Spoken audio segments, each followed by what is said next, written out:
ब्राह्मण बोले, उनकी आत्मा की शांति के लिए आपको उनकी पुण्यतिथि पर सोने के आमों का दान करना पड़ेगा।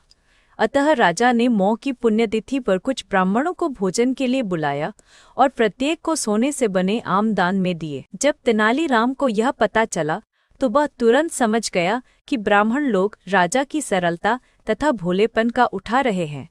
सो उसने उन ब्राह्मणों को पाठ पढ़ाने की एक योजना बनाई। अगले दिन तेनालीराम ने ब्राह्मणों को निमंत्रण पत्र भेजा। उसमें लिखा था कि तेनालीराम भी अपनी माता की पुण्यतिथि पर दान करना चाहता, क्योंकि वह भी अपनी एक अधूरी इच्छा लेकर मरी थी।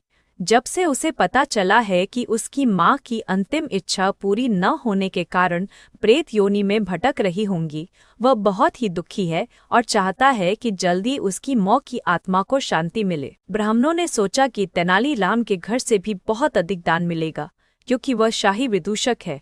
सभी ब्राह्मण निश्चित दिन तेनालीराम के घर पहुंच गए। ब्राह्मणों को स्वादिष्ट भोजन परोसा गया। भोजन करने के पश्चात सभी दान मिलने की प्रतीक्षा करने लगे। तभी उन्होंने देखा कि तेनालीराम लोहे के सलाखों को आग में गर्म कर रहा है।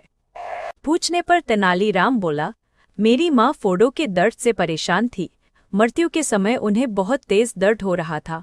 इससे पहले कि मैं गर्म सलाखों से उनकी सिकाई करता, वह मर चुकी थी। अब उनकी आत्मा की शांति के लिए मुझे आपके साथ वैसा ही करना पड़ेगा जैसे कि उनकी अंतिम इच्छा थी। यह सुनकर ब्राह्मण बौखला गए। वे वहां से तुरंत चले जाना चाहते थे। वे गुस्से में तेनालीराम से बोले कि हमें गर्म सलाखों से दागने पर तुम्हारी मौ की आत्मा को शांति मिलेगी। नहीं महाशय, मैं झूठ नहीं बोल रहा। यदि सोने के आम दान में देने से महाराज की मौ की आत्मा को स्वर्ग में शांति मिल सकती है, तो मैं अपनी मौ की अंतिम इच्छा क्यों नहीं पूरी कर सकता। यह सुनते ही सभी ब्राह्मण समझ गए कि तेनालीराम क्या कहना चाहता है।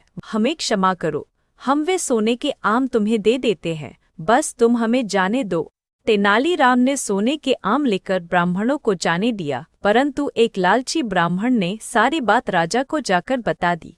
यह सुनकर राजा क्रोधित हो गए और उन्होंने तेनालीराम को बुलाया। वे बोले, तेनालीराम, यदि तुम्हें सोने के आम चाहिए थे तो मुझसे मांग लेते। तुम इतने लालची कैसे हो गए कि तुमने ब्राह्मणों से सोने के आम ले लिए। महाराज, मैं लालची नहीं हूँ, अपितु मैं तो उनकी लालच की प्रवृत्ति को रोक रहा था। यदि वे आपकी मौ की पुण्यतिथि पर सोने के आम ग्रहण कर सकते हैं, तो मेरी मौ की पुण्यतिथि पर लोहे की गर्म सलाखें क्यों नहीं झेल सकते। राजा तेनालीराम की बातों का अर्थ समझ गए। उन्होंने ब्राह्मणों को बुलाया और उन्हें भविष्य में लालच त्यागने को कहा।